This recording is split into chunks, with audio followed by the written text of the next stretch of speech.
Assalamualaikum warahmatullahi wabarakatuh. Bagaimana kabarnya anak-anak? Mudah-mudahan dalam keadaan sehat ya. Baiklah, kita masih melaksanakan pembelajaran dari rumah. Pada video ini Ibu akan melanjutkan pembahasan materi pada bab 4 ya. Kalau kemarin itu kita membahas tentang persatuan dan kesatuan pada masa revolusi kemerdekaan. Kalian sambil lihat buku paketnya ya. Pada video ini kita akan membahas tentang persatuan dan kesatuan bangsa pada masa Republik Indonesia Serikat ya. Persatuan dan kesatuan bangsa pada masa RIS itu berlangsung dari tanggal 27 Desember 1949 sampai dengan 17 Agustus 1950. Kalian bisa lihat materinya ada di buku paket ya, kelas 12 halaman 104. Nah ini ya, sambil dibaca ya materinya ya, sambil disimak juga. Nah jadi setelah kemarin kan membahas tentang persatuan dan kesatuan Indonesia pada masa revolusi kemerdekaan. Nah pada masa revolusi kemerdekaan itu kan bulangin sedikit ya, jadi kondisi di Indonesia itu masih belum stabil, masih berubah-berubah gitu ya, sistem pemerintahannya berubah, kemudian bentuk negara juga, kemudian sistem pemerintahan juga. Nah, jadi pada masa RIS ini banyak sekali perubahan yang terjadi gitu ya. Karena Indonesia baru merdeka, jadi masih memilih mana sih bentuk yang paling cocok gitu ya bagi Indonesia. Nah, kalian bisa simak itu materinya. Federalisme pernah diterapkan di Indonesia pada rentang 27 Desember 1949 sampai dengan 17 Agustus 1950. Ya, federal itu arti lain dari serikat gitu ya, serikat atau federal itu sama. Jadi Indonesia pernah berbentuk serikat ya, kayak Amerika Serikat. Pada masa ini yang dijadikan sebagai pegangan adalah Konstitusi Republik Indonesia Serikat. Jadi yang sebelumnya konstitusinya adalah Undang-Undang Dasar 1945, kemudian berganti menjadi Konstitusi Republik Indonesia Serikat tahun 1949. Berdasarkan konstitusi tersebut, bentuk negara kita adalah serikat atau federasi. Jadi bentuk negara serikat adalah di mana negara itu terbagi ke dalam beberapa negara bagian. Nah, Indonesia waktu itu terbagi ke dalam 15 negara bagian gitu ya. Kalau sebelumnya kan berbentuk kesatuan. Kalau kesatuan itu kan semua wilayah dalam satu kesatuan negara. Nah, pembagian wilayahnya itu dibagi ke dalam beberapa wilayah provinsi gitu. Nah, provinsi itulah yang kalau pada masa Republik Indonesia Serikat itu seolah jadi negara bagian gitu ya. Ada misalkan negara bagian Sumatera, negara bagian Kalimantan gitu ya. Bentuk pemerintahan yang berlaku pada periode ini adalah republik. Kalau bentuk pemerintahan itu tetap ya republik, karena Indonesia ya kepala negaranya itu presiden gitu, enggak raja atau enggak sultan gitu, tetap presiden. Jadi bentuk pemerintahannya tetap republik. Ciri republik diterapkan ketika berlangsungnya pemilihan Insinyur Soekarno sebagai presiden Republik Indonesia Serikat, RIS, dan Dr. Andes Muhammad Hatta sebagai Perdana Menteri. Sistem pemerintahan yang dianut pada periode ini adalah sistem parlementer kabinet semu atau kuasi parlementer. Jadi ada sistem presidensial, ada sistem parlementer.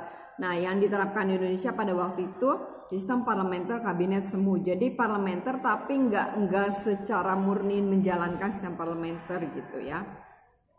Cirinya adalah pengangkatan Perdana Menteri dilakukan oleh Presiden, bukan oleh Parlemen sebagaimana lazimnya.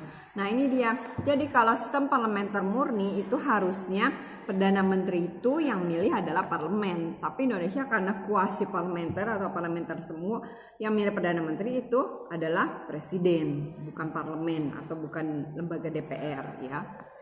2. Kekuasaan Perdana Menteri masih dicampur tangani oleh Presiden. Hal itu tampak pada ketentuan bahwa Presiden dan Menteri-Menteri bersama-sama merupakan pemerintah.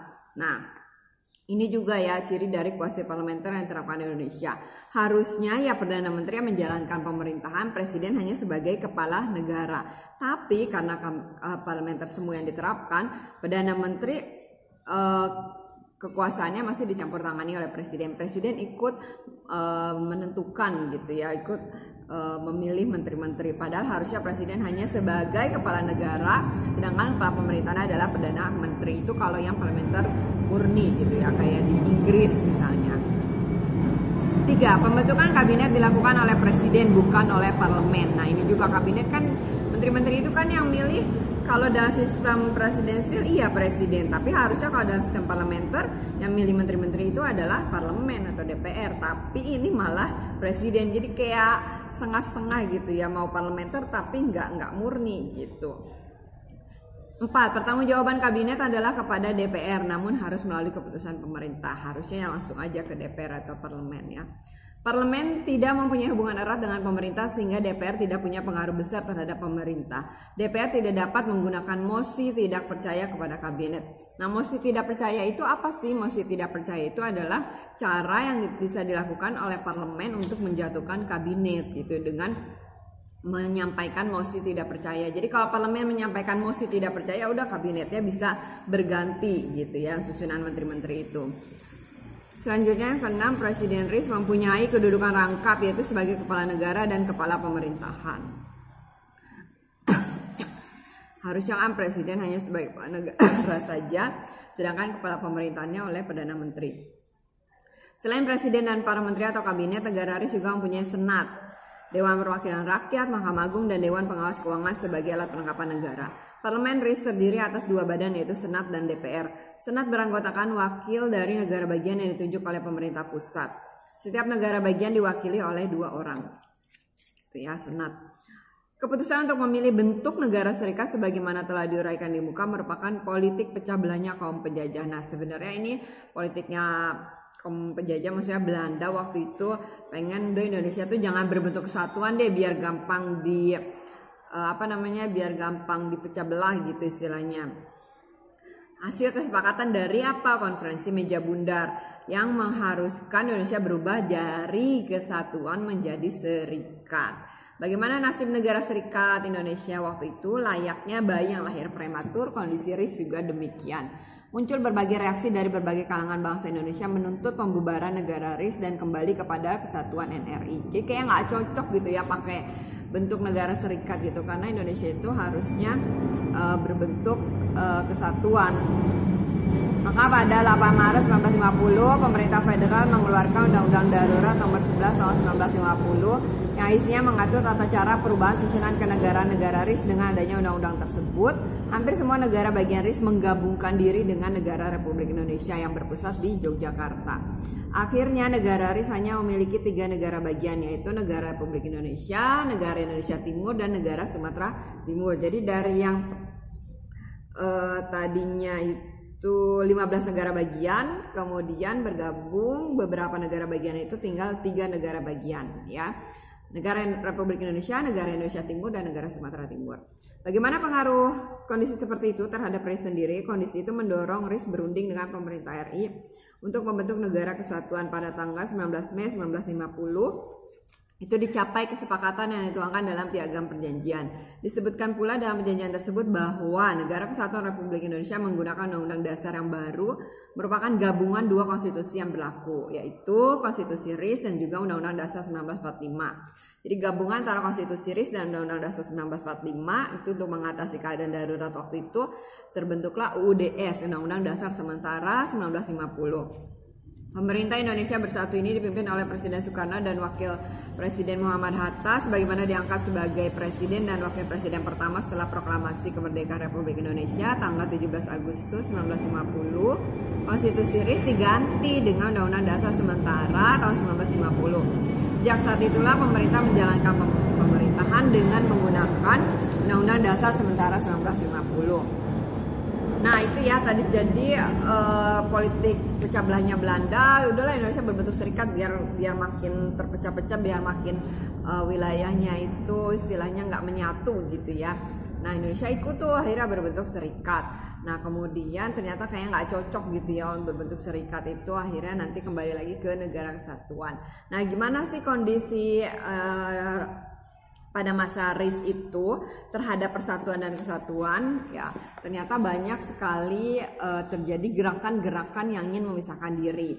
Ada APRA ya, kemudian ada pemberontakan ADAJIS dan RMS. APRA, kita bahas ya. Gerakan APRA atau Angkatan Perang Ratu Adil itu dipimpin oleh Kapten Raymond Westerling. Gerakan ini didasari oleh adanya kepercayaan rakyat akan datangnya seorang Ratu Adil ya, yang akan membawa mereka ke suasana aman dan tentram serta memerintah dengan adil dan bijaksana. Tujuannya untuk mempertahankan bentuk negara federal di Indonesia dan memiliki tentara tersendiri pada negara bagian RIS. Tanggal 23 Januari 1950, pasukan APRA menyerang kota Bandung serta melakukan pembantaian dan pembunuhan terhadap anggota TNI. APRA tidak mau bergabung dengan Indonesia, jadi dia pengen bentuk negara sendiri, pengen mempertahankan bentuk federal atau serikat ya. Tidak mau gabung dengan Indonesia, memilih tetap mempertahankan status quo karena jika bergabung dengan Indonesia mereka akan kehilangan hak istimewanya.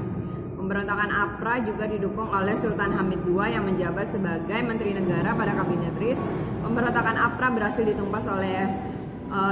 ditumpas melalui operasi militer yang dilakukan oleh pasukan Siliwangi. Gitu. Akhirnya berhasil ditumpas ya. Nah itu jadi APRA itu Angkatan Perang Ratu Adil, seolah-olah nanti akan ada seorang ratu yang membawa suasana aman tentram gitu ya, karena kondisi Indonesia waktu itu mungkin tidak stabil. Diharapkan adanya Angkatan Perang Ratu Adil ini membawa Indonesia nanti adil, bijaksana gitu. Tapi dia nggak mau gabung dengan Indonesia, dia pengen tetap mempertahankan bentuk negara serikat.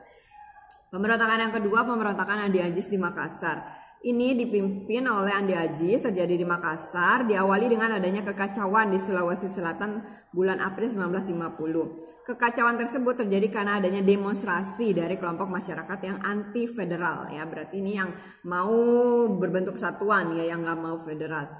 Mereka mendesak negara Indonesia Timur segera menggabungkan diri dengan Republik Indonesia.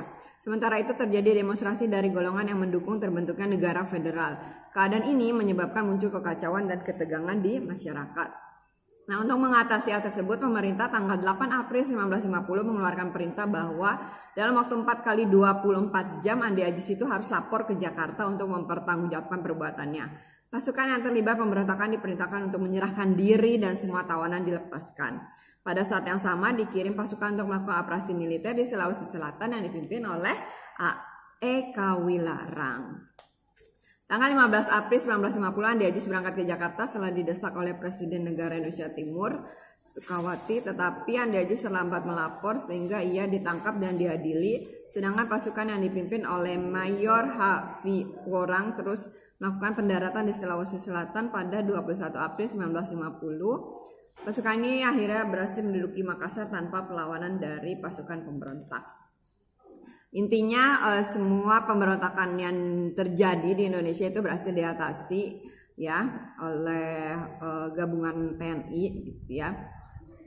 Dan itu harus memang segera diatasi biar nggak berlarut-larut gitu. 3. RMS Republik Maluku Selatan dipimpin oleh Mr. Dr. Christian Robert Stephen Somokil yang menolak terhadap pembentukan Negara Kesatuan Republik Indonesia dan memproklamasikan Negara Republik Maluku Selatan ya atau RMS tanggal 25 April 1950. Mereka ingin merdeka dan melepaskan diri dan wilayah Republik Indonesia karena menganggap Maluku itu punya kekuatan secara ekonomi, politik, dan geografis untuk berdiri sendiri.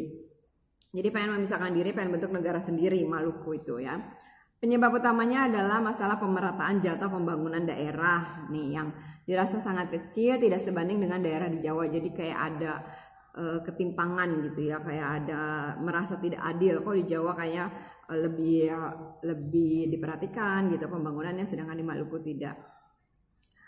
Pemberontakan ini akhirnya dapat diatasi melalui ekspedisi militer yang dipimpin oleh Kolonel A.E. Kawilarang atau Panglima Tentara dan Teritorium Indonesia Timur. Melalui ekspedisi militer, beberapa wilayah penting dapat dikuasai seperti Maluku, Ambon, dan sekitarnya. Sehingga beberapa anggotanya banyak yang melarikan diri ke negeri Belanda gitu ya. Ini juga berhasil diatasi oleh tentara Indonesia gitu. Jadi semua pemberontakan-pemberontakan yang terjadi itu karena rakyat bersatu, kemudian TNI juga melakukan dengan baik, dapat diatasi semua dan memang harus segera diatasi ya, jangan berlarut-larut nanti yang ada malah mereka ingin memisahkan diri, mereka ingin membentuk negara sendiri gitu ya, makin terpecah belahlah persatuan dan kesatuan bangsa gitu ya. Oke, demikianlah video pembelajaran pada kali ini tentang persatuan dan kesatuan bangsa pada masa Republik Indonesia Serikat. Nanti kita lanjutkan pada video selanjutnya tentang persatuan dan kesatuan bangsa pada masa demokrasi liberal ya. Mudah-mudahan dapat dipahami semua, mudah-mudahan kalian tetap jaga kesehatan, tetap semangat walaupun belajar dari rumah. Terima kasih atas perhatiannya. Wassalamualaikum warahmatullahi wabarakatuh.